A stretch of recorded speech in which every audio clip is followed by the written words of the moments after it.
मगर हुजूर, आज बगदाद के किस इलाके का गश्त करने का इरादा है आपका? यूं करते हैं, आज मशरकी इलाके का गश्त लगाते हैं। उस तरफ से निकले काफी अरसा बीत चुका है। वजह फरमाया हुजूर। आइए चलिए। आओ।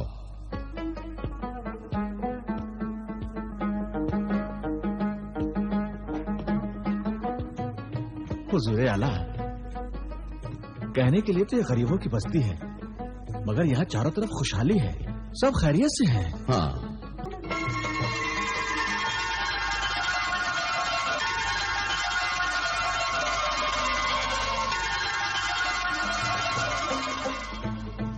वजीर बातदबीर। हाँ अमीरुल मोमिनीन। ये तो बड़ा शानदार महल है। हुजूर, महल तो शानदार ही हुआ करते हैं। अगर महल शानदार नहीं हुआ तो महल और झोपड़ी में फर्क ही क्या रह जाएगा? हमारे कहने का मतलब है कि ये अमीरों की बस्ती तो नहीं है, फिर इस बस्ती में इतना शानदार महल, बात कुछ समझ में नहीं आई। वजह फरमाया हुजूर। इन रस्सियां बटने वाले मजदूरों की बस्ती में ये महल कुछ ऐसा लग रहा है जैसे किसी ने टाट में मखमल का पैबंद लगा रखा हो। दरियाफ्त करो जी, इस महल का मालिक कौन है और वो क्या कारोबार करता है? अल्लाह अल्लाह अल्लाह बड़ा बादशाह है। दे अल्लाह के नाम पे, दे अल्लाह के नाम पे। अगर दाता ने दिया है, दे अल्लाह के नाम पे। अल्लाह बड़ा बादशाह है, अल्लाह बड़ा बादशाह है, अल्लाह बड़ा बादशाह है। बाबा, बाबा ये महल किसका है? एक सखी, जिसके दम से कभी कोई गरीब, कोई फकीर भूखा नहीं रहता। मगर उस सखी का नाम क्या है? ख्वाजा हसन खबाल, जो कभी रस्सियां बटा करता था। अल्लाह बड़ा कमाल है। ये तो वाकई बड़े ताज्जुब की बात है। इसमें ताज्जुब क्या? अल्लाह जिसे चाहे उसे नवाज दे। पर आप लोग ये सब क्यों पूछ रहे हो? वो हम लोग शहर बगदाद में अभी अभी दाखिल हुए हैं। किसी सराय की तलाश में इधर निकल आए थे, महल देखकर रुक गए। मुसाफिर हो? हाँ हाँ, मुसाफिर हैं। तो फिर सराय में ठहरने की कोई जरूरत नहीं। सखी हसन खबाल का मेहमान खाना मुसाफिरों के लिए सदा खुला रहता है। जाओ, हसन खबाल की मेहमान नवाजी का लुत्फ उठाओ। जाओ। हा हा हा। अल्लाह बड़ा कमाल है, अल्लाह बड़ा बादशाह है, अल्लाह बड़ा कमाल है, अल्लाह बड़ा बादशाह है। ऐ अल्लाह, तूने मुझे जो इज्जत, जो सादत बख्शी है वो सदा कायम रख। मेरा हाथ सदा ऊपर रख और मैं हमेशा हाजतमंदों की हाजत रवा करता रहूं। खुदाया मेरे इस मकान पर और यहाँ के मकीनों पर और यहाँ आने वाले मेहमानों पर तू अपनी रहमतें और बरकतें यूं ही नाजिल फरमाता रहे। आमीन। अल्लाह गनी।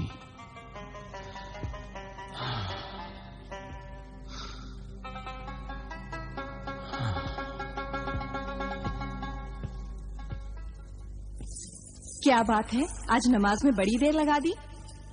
मेहमान खाने में कुछ मुसाफिर कब से आपका इंतजार कर रहे हैं। अच्छा, मेहमान तशरीफ लाए हैं? सुभान अल्लाह, सुभान अल्लाह। बेगम, मैं उस दिन को बड़ा मनहूस मानता हूँ जिस दिन कोई मेहमान तशरीफ नहीं लाता। अल्लाह का शुक्र मानिए कि वो मनहूस दिन आपको देखना नसीब नहीं हुआ। वाकई अल्लाह तेरा शुक्र है कि तूने आज फिर किसी मेहमान की मेहमान नवाजी का मौका अता फरमाया। बेगम, कुछ खाने वाने का इंतजाम तो किया होता। गुलाम हुसैन के हाथ तो पूछवाया था, पर उन्होंने तो मना कर दिया, कहा कि कुछ खाकर आए हैं। अच्छा, आप जाइए, मैं गुलाम हुसैन के हाथों शरबत भिजवाती हूँ। अच्छा।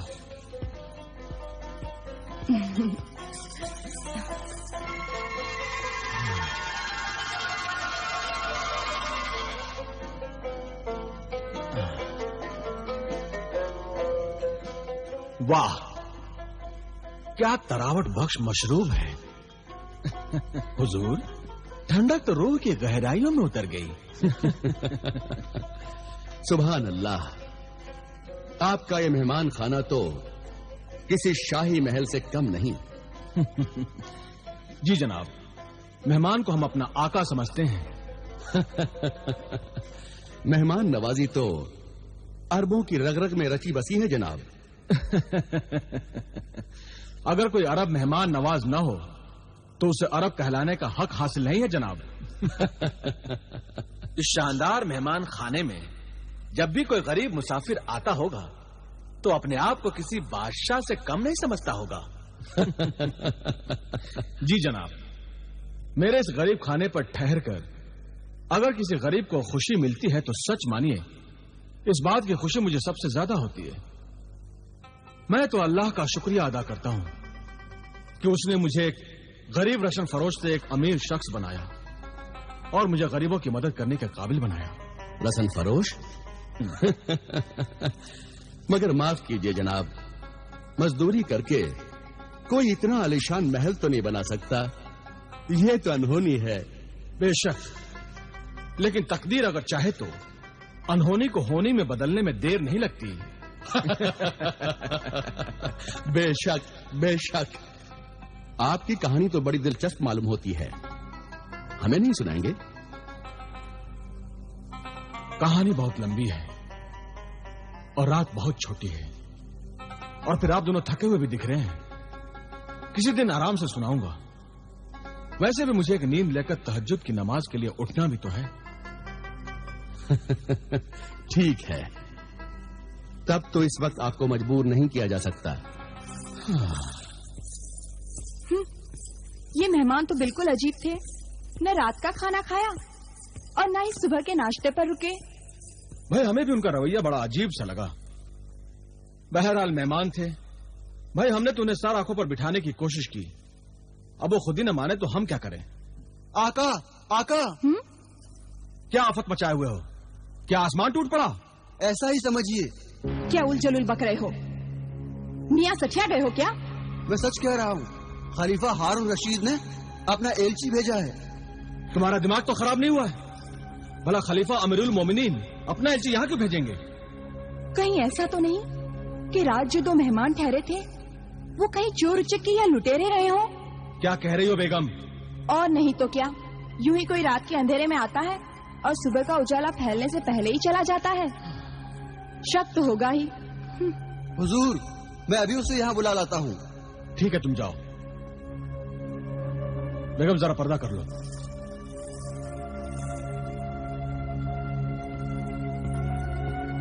अस्सलाम वालेकुम। वालेकुम अस्सलाम। कही, क्या बात है? जी, खलीफा हारून रशीद ने आज रात आपको अपने दरबार में तलब किया है। कहीं हमसे कोई भूल तो नहीं हो गई है? ये तो मैं नहीं जानता। बहरहाल आज रात आपको दरबार में पहुंचना है। ठीक है, पहुंच जाऊंगा। खुदा हाफिज। खुदा हाफिज। या अल्लाह, खैर करना।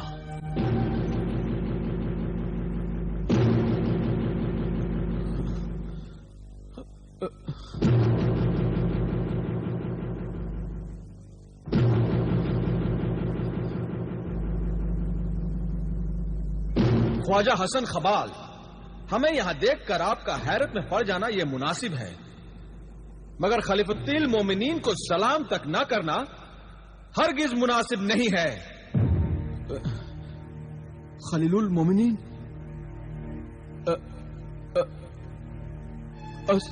अस्सलाम वालेकुम। वालेकुम अस्सलाम। ऐ मेरे खलीलुल मोमिनीन, सलाम न करने की मेरी गुस्ताखी को माफ कर दीजिए। रात को अपने गरीब खाने पर सौदागर मेहमान की सूरत में और अब सुल्तान की सूरत में मैं आपको देखकर अब भी हैरत में हूं। बात तो हैरत की ही है, क्योंकि एक ही रात में कोई सौदागर सुल्तान नहीं बन सकता। बिल्कुल नहीं। इसलिए तुम्हारी तरह हम भी हैरत में हैं कि एक रसन फरोश अचानक इतना अमीर कैसे बन बैठा कि उसने अपने लिए एक महल तामीर कर लिया। समझ गया मेरे अमीरुल मोमिनीन, मैं समझ गया।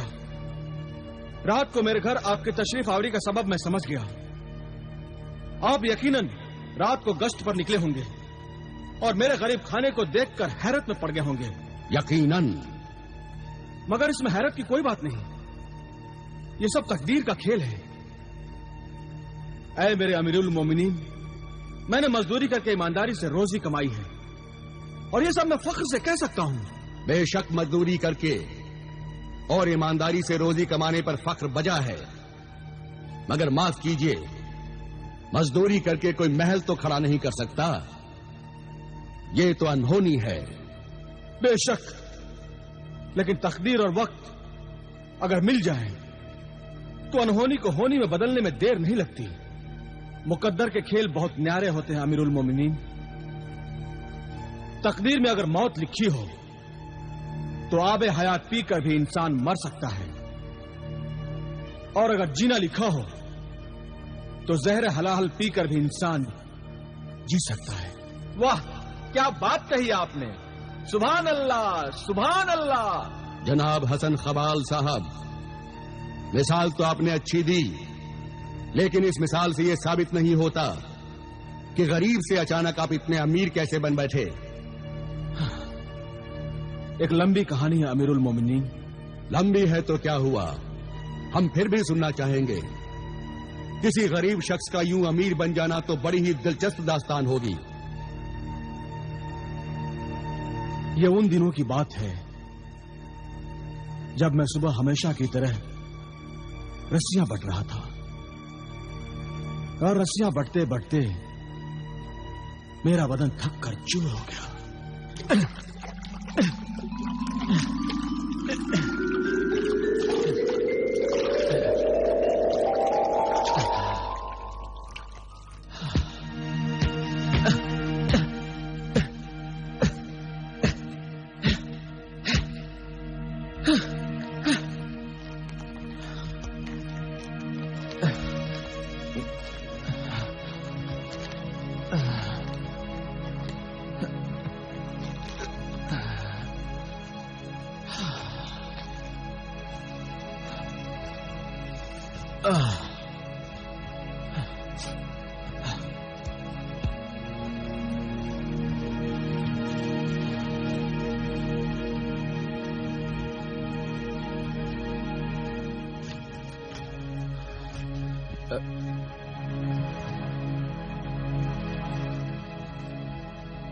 ये तो ऊंट के मुंह में जीरे के बराबर भी नहीं।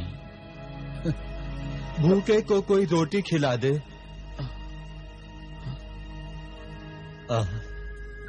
आइए आइए, बैठिए।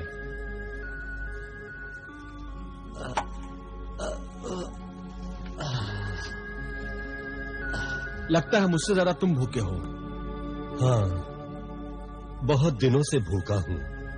अच्छा, ये तुम ही खा लो, कम से कम तुम्हारा पेट तो भरेगा। लो। ये क्या, तुमने तो सारा खाना मुझे दे दिया, फिर तुम क्या खाओगे? मेरी फिक्र ना करो, तुम खाना खा लो।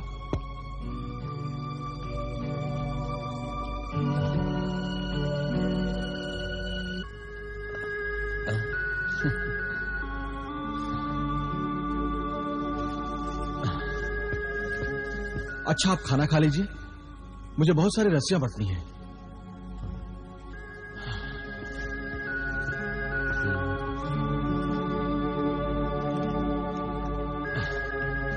ए हसन खबाल,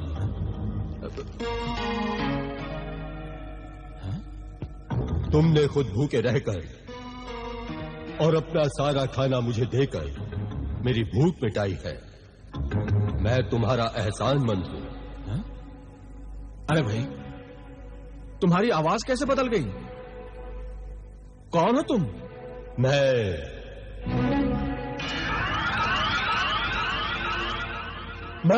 जिन हूं। मेरा नाम खोजी जिन है। जो चीज गायब होती है मैं उसे ढूंढ निकालता हूं। पर तुम मेरे पास क्यों आए हो? मैं तुम्हारा इम्तिहान लेने आया था इसलिए मैंने फकीर का रूप धर लिया था। पर मैंने क्या किया है? क्यों मेरा इम्तिहान ले रहे हो? क्यों मुझ गरीब को आजमाइश में डाल रहे हो? इसलिए कि तुम गरीब हो, ईमानदार हो, और मुझे एक गरीब और ईमानदार आदमी की तलाश थी जो मेहनती भी हो। देखो भाई, तुम जो कोई भी हो, पर मुझ गरीब को अपना काम करने दो। मेरा काम तो हो गया, तुम्हारा काम भी हो जाएगा। हा? मेरा काम हो जाएगा? ये क्या कह रहे हो तुम? हाँ, मगर मैं तुम्हें नहीं बताऊंगा कि तुम्हारा काम कैसे होगा, मगर अपने मालिकों को जाकर ये जरूर बताऊंगा कि जो इंसान तपती धूप में रहकर मेहनत करता है, खुद को भूखा रखकर अपने मुंह का निवाला किसी फकीर को देकर खुश होता है, यकीनन वो एक बेहद ईमानदार इंसान है। मेरी ईमानदारी से किसी को क्या सरोकार? अच्छा नेक इंसान, तूने अपनी रोटी खिलाकर मुझ पर एहसान किया है। अल्लाह एक दिन तुझे इसका सिला जरूर देगा। खुदा हाफिज। खुदा हाफिज।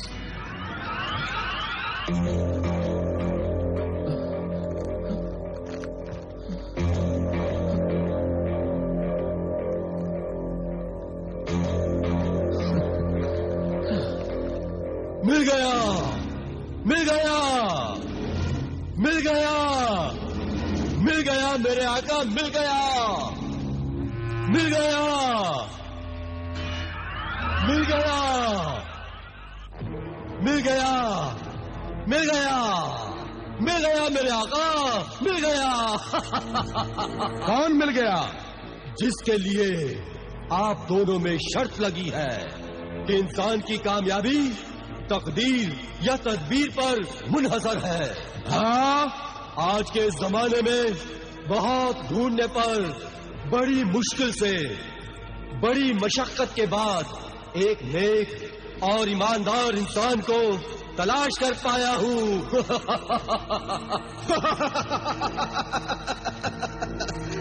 शाबाश खोजी, शाबाश।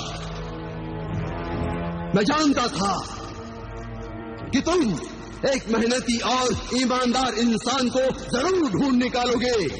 हाँ आका साहब, मैंने बगदाद शहर का चप्पा चप्पा ढूंढकर एक नेक और ईमानदार इंसान को ढूंढ निकाला है। क्या नाम है उसका और कहाँ रहता है? वो ईमानदार आदमजाद है? हाँ आका, उसका नाम हसन खबाल है और बगदाद शहर के मशरिकी इलाके में रहता है और रस्सियां बटकर घर बार चलाता है। शाबाश खोजी, शाबाश। तूने हमारी मुश्किल आसान कर दी है, वरना हम इंसानों की दुनिया में ईमानदार इंसान को ढूंढते ही रह जाते। शुक्रिया मेरे आका। कोई और काम हो तो मुझे हुक्म दीजिए। नहीं खोजी, फिलहाल बस इतना ही काफी है। तुम जा सकते हो। जो हुक्म मेरे आका।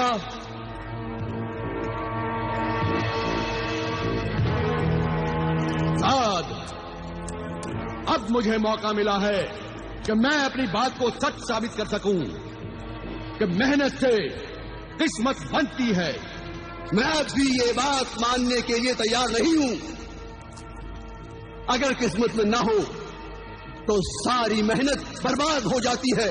तुम देखो, मैं हसन खबाल को दौलत देता हूं और वो मेहनत करके किस तरह अपनी किस्मत को चमकाता है। दौलत की चमक से किस्मत नहीं चमकती। हाँ, किस्मत चाहे तो जिंदगी में दौलत से इतना नूर भर दे कि आंखें चकाचौंध हो जाएं। बहस करने से कोई फायदा नहीं। अब इसका फैसला सिर्फ हसन खबाल के हाथ में है। तो चलो चलकर दुनिया में हसन खबाल से मिलने। हाँ, मगर जिन बनकर नहीं, आदमी बनकर चलते हैं।